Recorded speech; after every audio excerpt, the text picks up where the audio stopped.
जय शिवाय हरि। आज इन 12 महीनों में मुख्य महीना कौन सा है, इस पर चर्चा करूंगा। 12 महीनों में जो मार्गशीर्ष का माह है वह अत्यंत पुण्य देने वाला है, अत्यंत पुण्य की प्राप्ति कराने वाला है। लेकिन उससे भी अधिक पुण्य को देने वाला बैसाख का महीना है। लेकिन बैसाख से भी अधिक जो पुण्य देता है वह है माघ का महीना। और माघ का महीना भी यदि प्रयाग में रहकर माघ के मास में पूजा पाठ जप दान हो तो लाख गुना फल देने वाला है। लेकिन इन तीनों से भी अधिक जो सर्वत्र सभी स्थानों पर लाभ देने वाला है, पुण्य की प्राप्ति कराने वाला है, हरि के श्री चरणों को प्राप्त कराने वाला है, अपनी मनोकामनाओं को पूर्ण कराने वाला है, वह मास है कार्तिक का। कार्तिक मास सबसे पुण्य देने वाला है। अश्वनी पूर्णमासी से लेकर और कार्तिक की पूर्णमासी तक कार्तिक का महीना है। यदि इस कार्तिक के माह में भगवान की प्रसन्नता के लिए प्रातः काल स्नान किया जाए। प्रातः काल कब? जब 2 घड़ी रात बाकी रहे, 2 घड़ी रात बाकी रहे, अर्थात आजकल सूर्य उदय 5:45-7 पर होता है, तो 5:30 5:45-6 बजे तक यदि गंगा में स्नान हो जाए तो बड़ा लाभप्रद रहेगा।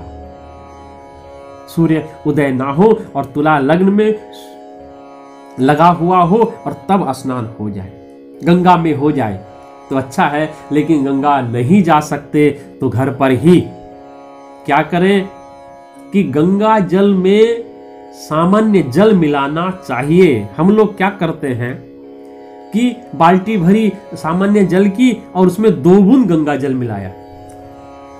बताइए, क्या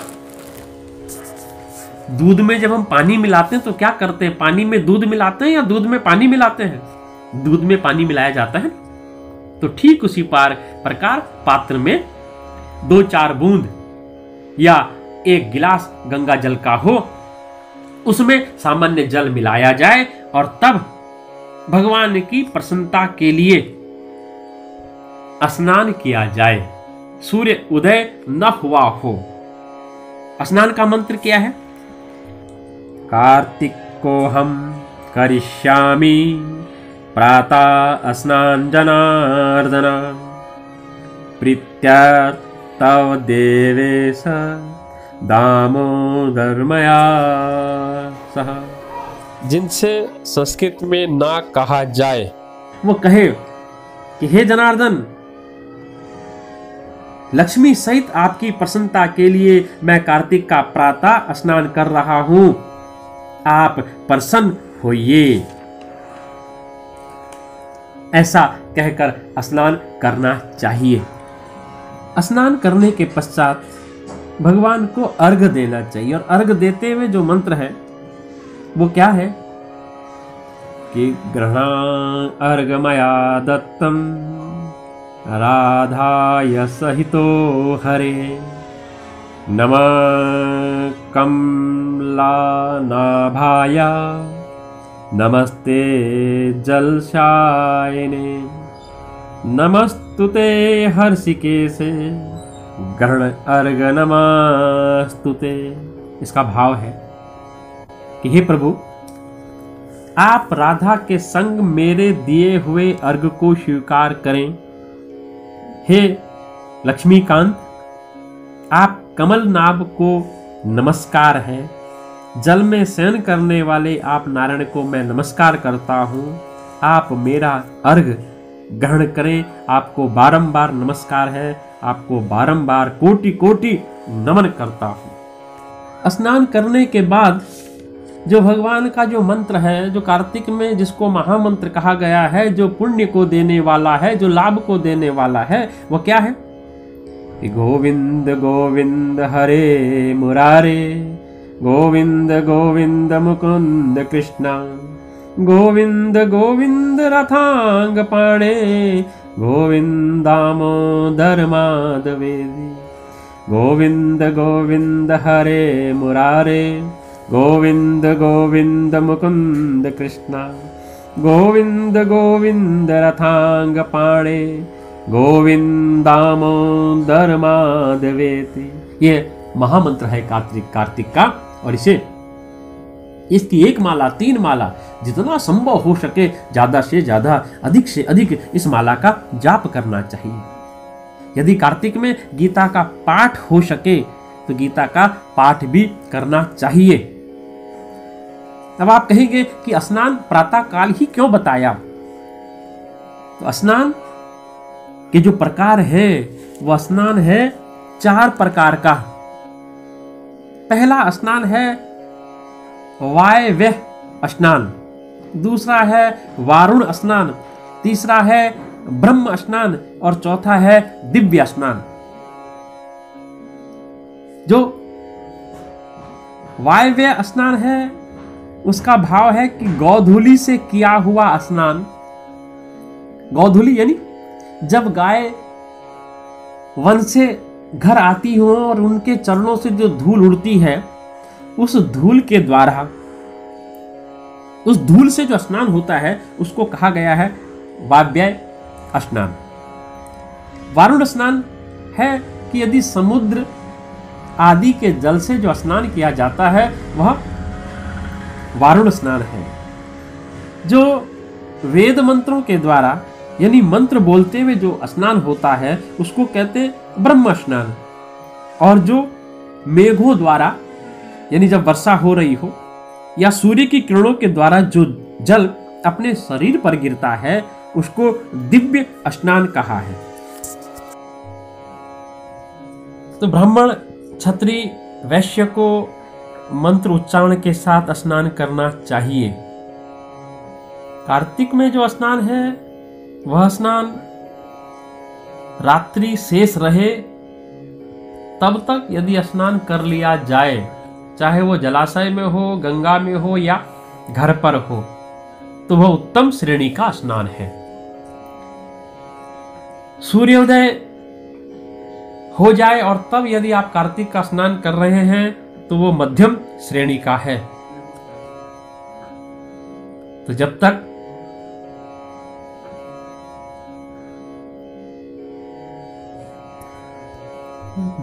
कृतिका अस्त न हो तभी तक का स्नान उत्तम है, अन्यथा बहुत विलंब से किया गया स्नान। हम लोग क्या करते हैं, 11 बजे दिन में, दोपहर 12 बजे स्नान करते हैं, सोचते हैं कार्तिक का स्नान है, लेकिन शास्त्र ने विलंब से किया गया स्नान कार्तिक की श्रेणी में नहीं रखा है।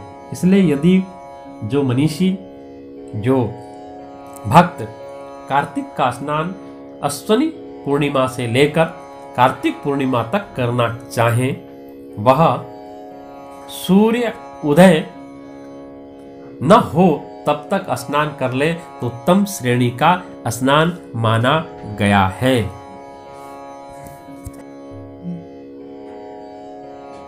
मनुष्य योनि बड़ी दुर्लभ है, इसीलिए मनुष्य जन्म पाकर इस देह से कार्तिक मास में शुभ कर्म, शुभ स्नान, शुभ मंत्र का जाप करना चाहिए। कारण यह मनुष्य योनि मिली है, इस योनि में भगवान का स्मरण हो जाए, पूजा पाठ जप दान हो सके, ऐसा उपाय करना चाहिए। और कार्तिक के महीने में ही भगवान पृथ्वी लोक के बहुत समीप होते हैं। इसी महातंत्र क्रिया और सात्विक क्रिया और मनोकामना पूर्ण के लिए जो क्रियाएं पूजा के द्वारा होती हैं वह तत्क्षण बहुत जल्दी पूर्ण होने वाली होती हैं।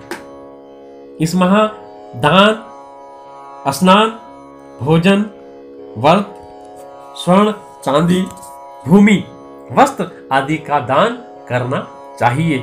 लेकिन इन दानों से भी बढ़कर जो दान है वह है अन्न। अन्न का दान बहुत महत्वपूर्ण है। कार्तिक में उपवास करते हुए अन्न का दान करना चाहिए। अन्न के दान से अक्षय प्राप्ति होती है, अक्षय फल की प्राप्ति होती है। भगवान के नाम को उच्चारण करते हुए यह दान करें और तुलसी और आंवले के वृक्ष को भगवत स्वरूप मानकर उनकी उपासना करनी चाहिए। कार्तिक में संकल्प लेना चाहिए कि मैं तुलसी का पूजन करूंगा, उसमें प्रत्येक दिन घी का दीपक जलाऊंगा, उसको अपनी पुत्री की तरह। कार्तिक में उसका पहले तो पूरे 12 महीने करना चाहिए, लेकिन कार्तिक में विशेष महत्व है मां तुलसा का। जगद्धात्री नमस्तुभ्यम विष्णु च प्रियवल्लभे, यह भगवान की प्रिय है, इसलिए तुलसी की। और आंवला लक्ष्मी को प्रिय है, आंवले की पूजा से लक्ष्मी प्राप्ति होती है। तो यह वृक्ष की पूजा कार्तिक के महीने में अवश्य करनी चाहिए, जो मोक्ष को प्रदान करने वाली होती है, मनोकामना को पूर्ण करने वाली होती है। एक बार देवताओं ने ब्रह्मा जी से पूछा कि ब्रह्मा जी, आप कार्तिक के महीने की बड़ी बड़ाई करते हैं। तो ब्रह्मा जी ने देवताओं को सावधान किया और एक तुला मंगाई। तुला माने तराजू। तराजू मंगाने के बाद उन्होंने कहा, हे देवताओं, आपने जितने पुण्य किए हैं वो सब इस तराजू में रख दीजिए। सभी देवी देवताओं ने जितने पुण्य मंत्र जाप आदि आदि किए थे सब मानस संकल्प से तराजू के एक पलड़े में रख दिए। ब्रह्मा जी ने दूसरे पलड़े में कार्तिक के स्नान का फल रखा।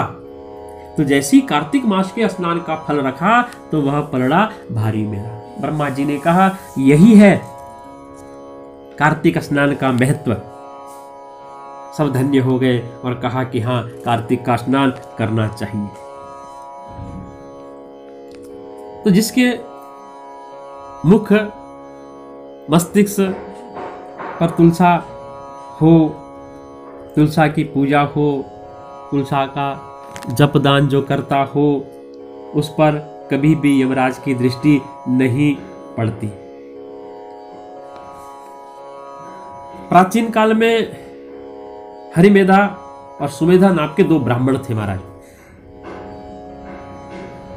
अब वो यात्रा पर निकले और यात्रा करते करते करते दुर्गम वन में पहुंच गए। जब वो दुर्गम वन में पहुंचे तो वहां उन्होंने क्या देखा, व्याकुल हो गए वो। तो जल ग्रहण किया। जल ग्रहण करने के पश्चात अपनी जो जल की अग्नि थी उसको शांत किया और शांत करने के पश्चात थोड़ी देर बैठे। इतने में जो सुमेधा ऋषि थे उनकी दृष्टि एक वन पर पड़ी। वो उस वन के पास गए, उसकी परिक्रमा की। परिक्रमा करने के पश्चात साष्टांग प्रणाम किया और साष्टांग प्रणाम करने के पश्चात खड़े होकर वंदना करने लगे। वंदना की और जैसे ही घूमे तो हरिमेधा ने कहा, अरे सुमेधा जी, कौन है ये? आपने इस वन की परिक्रमा की, इसको साष्टांग प्रणाम किया, कौन है, क्या है ये? तो सुमेधा कहने लगे, हरिमेधा जी, यह तुलसी का वन है, देख रहे हैं आप, तुलसी का वृक्ष है ये, और पूरा ये जो वन है तुलसी से है। तो मैंने तुलसी भगवान को प्रिय है, इसीलिए इस तुलसा के वन की मैंने परिक्रमा की। कि कैसे? कि अरे एक बार इंद्र जी का, राजा इंद्र, जो देवताओं के राजा है इंद्र, उसका श्री छिन गया था। और जब श्री छिन गया था तो श्री को, श्री माने वैभव, राजपाट, वो जब छिन गया तो राजा इंद्र ने इस वैभव को पाने के लिए समुद्र मंथन किया। तो समुद्र मंथन से बहुत सी चीजें निकली। असुरों के साथ मिलकर जब समुद्र मंथन किया तो उस मंथन से धनवंतरी के रूप में श्री हरि दिव्य औषधियां प्रकट हुई। उन दिव्य औषधियों में मंडलाकार तुलसी भी उत्पन्न हुई। जिसे ब्रह्मा आदि देवताओं ने श्री हरि को समर्पित कर दिया, भगवान विष्णु को समर्पित कर दिया और भगवान ने उसे ग्रहण कर लिया। भगवान नारायण संसार के रक्षक और तुलसी उनकी प्रियतमा है, इसीलिए मैंने उन्हें प्रणाम किया। हरिमेधा ने भी प्रणाम किया, परिक्रमा की तुलसी की, और ये वार्तालाप चल ही रहा था। जगतदात्री तुलसी की प्रशंसा चल ही रही थी कि एक विशाल विमान वहां पर आया।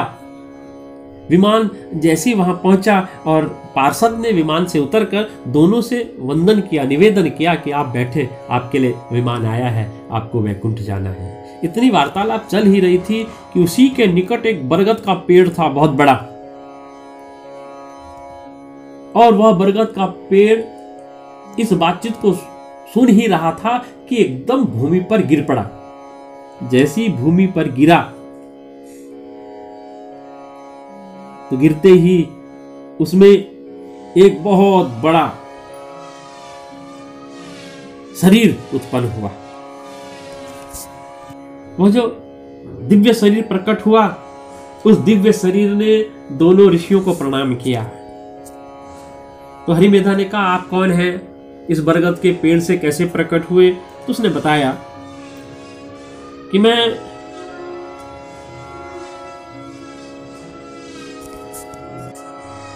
वो बोला, मेरा नाम आस्तिक है और मैं एक दिन नंदन वन में इच्छा अनुसार देवांगनाओं के साथ विहार कर रहा था।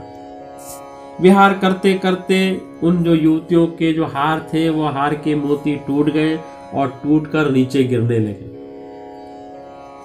वहीं पर लोमास ऋषि तपस्या कर रहे थे। उनके ऊपर जब वो मोती गिरे तो उनकी तपस्या भंग हुई। उन्होंने दृष्टि उठाई तो मुझे देखा।